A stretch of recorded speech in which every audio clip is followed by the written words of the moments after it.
Symmetricity. Show and tell. Number 1. What you can expect to find in your backyard. This is how it started. Around mid-November, I was working on the theory, and I knew that leaves needed to spin on the ground in order to create static motors. So what I started doing was taking photographs of leaves like this, and I realized at the same time that the leaves would curve up like this, and the points would go down.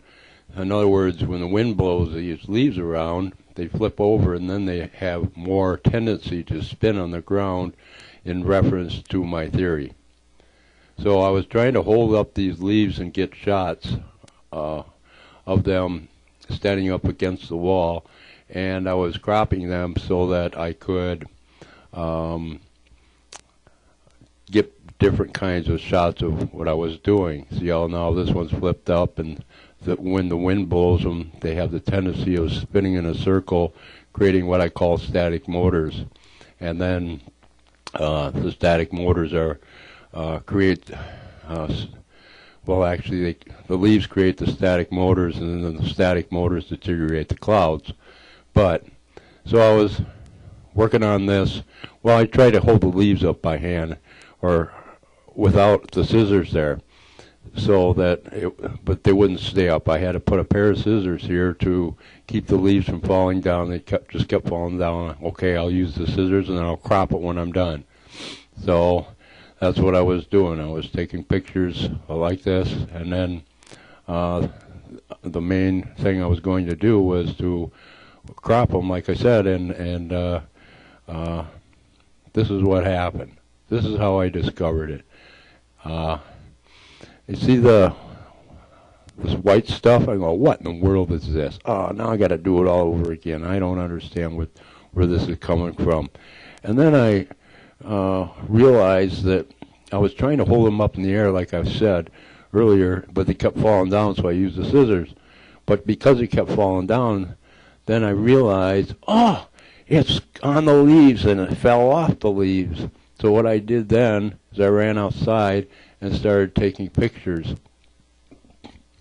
And through this process, what I did was I learned how to, first I was cropping them, and then I realized all I had to do was resize them and put them into a GFI file. And these are the pictures that I was coming up with, and I was amazed at what I was, amazed at what I was finding. So look at this one. Look at this bubble. Wow. And these on that night were basically moving around by themselves. Now the bigger ones seem to be just sitting in one spot. This here is a satellite dish. This is the back of my house. This is a tree I cut off. I haven't completely cut it down yet. This is a bird bath. That's a reflector from the neighbor's trailer, that red spot. And then I got my chairs. And I was talking about earlier when you're taking photographs that typically you want your objects that you were shooting at need to be within 8 to 10 feet. Well, it turns out that you want to see beyond that 8 to 10 feet, and that's why you see the circle here. It doesn't show up close, it only shows up far. Now look at that bubble, it's pretty cool. Scary, but cool. Here's a bubble, here's a bubble. So that's what I was doing. I was going, oh man. So I was running around. I was using a PowerShot S30 Canon camera. Boy, if I knew what those settings on that camera are in respect to the camera I'm using now, I would take perfect shots every time. I haven't been able to figure out how that thing works so much better than a really, really good camera. But, so I was taking pictures all around the yard, trying to I was going, wow, look at this. Look at that bubble up there. Look at that bubble over there. This is incredible. Look at this one here. Again, you know, it's pointing down too far, so it doesn't see the fuzzy wuzzy. And then look at the structure of this bubble. Remarkable. More of the house. This is my garden. That's a ladder going up in the shed. And I got some knickknacks over here on the wall, over another flower garden. There it is again. Remarkable. That has structure to it. A lot of them have structure to it. That they're basically similar to that one. There's one way up in the sky.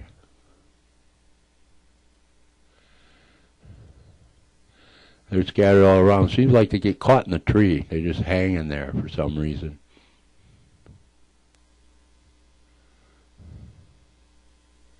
Oh, that's my bird house. That's the bird bath. And that's some chairs and the side of the house, a tree. You can see the fuzzy wuzzy is on everything and all over. Now I was shooting the front side of the house. This is my yard with I got a bridge going over a pond with the waterfalls.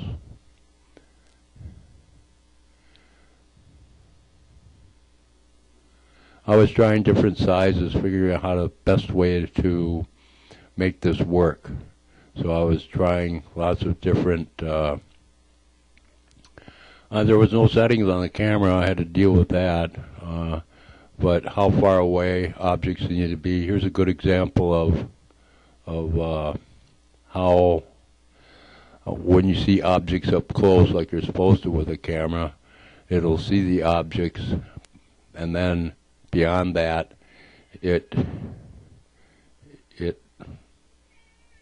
ooh, you want to be on TV? It's my cat. Anyhow, this is the front of the house again. And I was just fooling around with different settings. Look at these bubbles, incredible. This one here, that one has got structure to it. It's just remarkable. So what are they? I'm not real sure. I'm pretty sure they're radon euclides coming from Japan, but I'm not 100% sure, like 99% sure.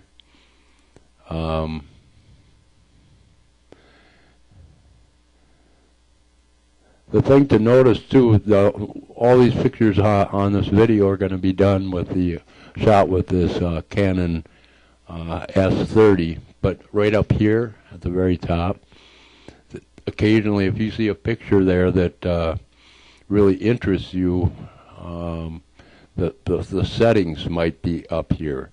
I used some settings as I took pictures and put them in with a label so I could see what worked best. Now that's not necessarily true right now, but in some of the other photos you'll see the actual settings.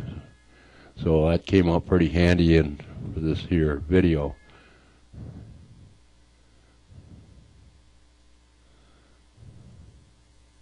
Look at this bubble. Now there's trees here, but this bubble kind of like just rolling in. Amazing.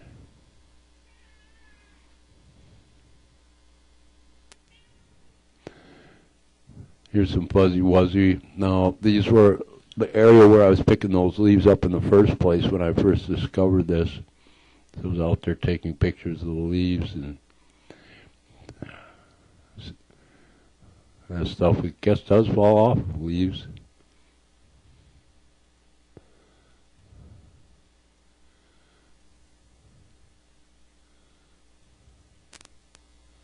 Here's a big bubble here.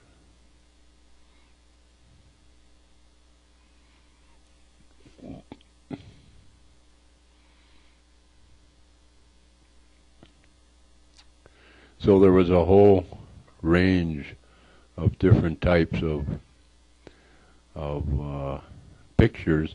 They're not in any particular order. I just kind of threw everything together as a highlights so you could get a better idea of what we're up against. I got it. Okay, we got more pictures here. So my invention was sitting behind this, I guess, wooden fence, and I was taking pictures. I was still doing it by hand. I might have had it on tripod here, and yeah, I did.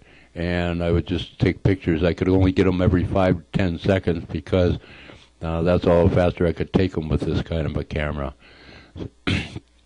But you'll notice these here, Chucky Bubbles, they'll jump up here and then they'll jump over here.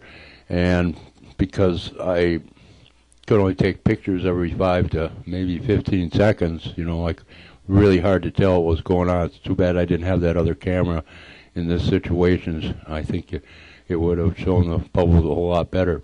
But in this situation, I didn't use any enhancement of the, this is what I see on the actual film itself when I put it in the computer. So with that other fuzzy wuzzy, I'll be showing you later on in another lesson on how to actually make that work like this.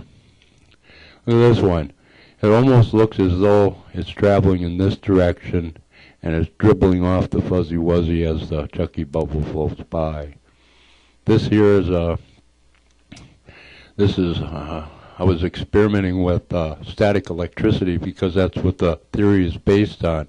I took one of those Van de Graaff generators, it's called a lava lamp. I set it on a plastic chair right about here, and just by random I was taking pictures, and look what happened. It turned into, I couldn't, obviously couldn't see this at night or just with my naked eye, but taking pictures of it at random, this is what I came up with. All of a sudden, there was a whole lot of blanks, and I took those out, but this popped out. Wow, that's really neat. And then all these big Chucky bubbles start rolling in too. These again have the structure to them. It almost seems like these are more, come around more when there's static electricity present. I'll go back to that. They're pretty awesome looking.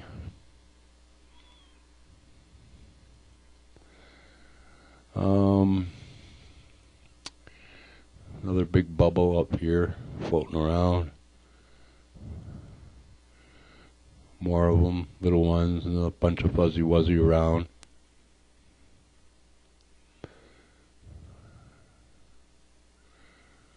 At first, I didn't know what to think, and you're probably surprised too. And this is in your backyard, and I'm going to show you how to do it. And it's I didn't want somebody to come along and say, "Oh, you're wrong about this and that." That's what I'm trying to do here, is just show everybody how to do it so they can do it, so that then people can come along and say that they're wrong. But I'm just trying to show and my invention. Now here's one really cool that I really like, and that's when the invention was sitting behind the fence. The reason I put it behind the fence was because I didn't want the neighbors to see it. It was in the developmental stages, and I didn't really want anybody to see what I was doing until I actually had the patent pending patent on it. So it's sitting back here, it's moving in this direction. It looks like it dribbles off, and it dribbles maybe down into the invention. The invention just sits back there. But see, here you can see one without special enhancement. Oh, there's two of them there. I thought I saw one down here too. Yeah, here's one. Looks like a little ball sitting on the ground. Here they are again.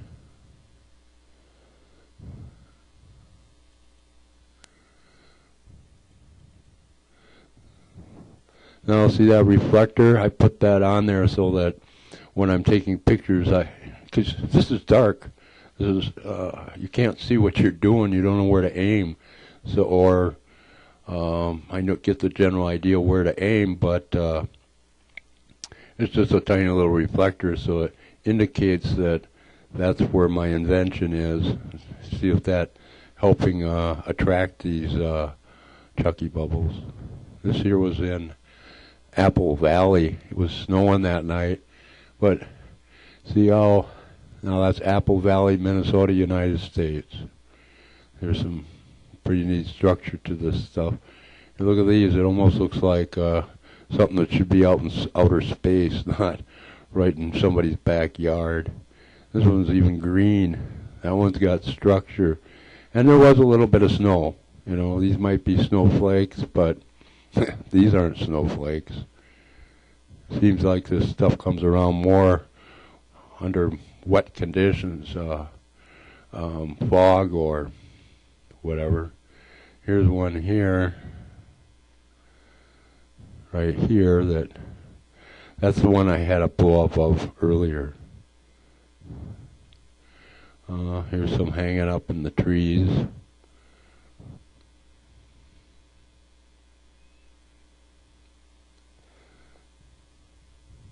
Big one there in the tree.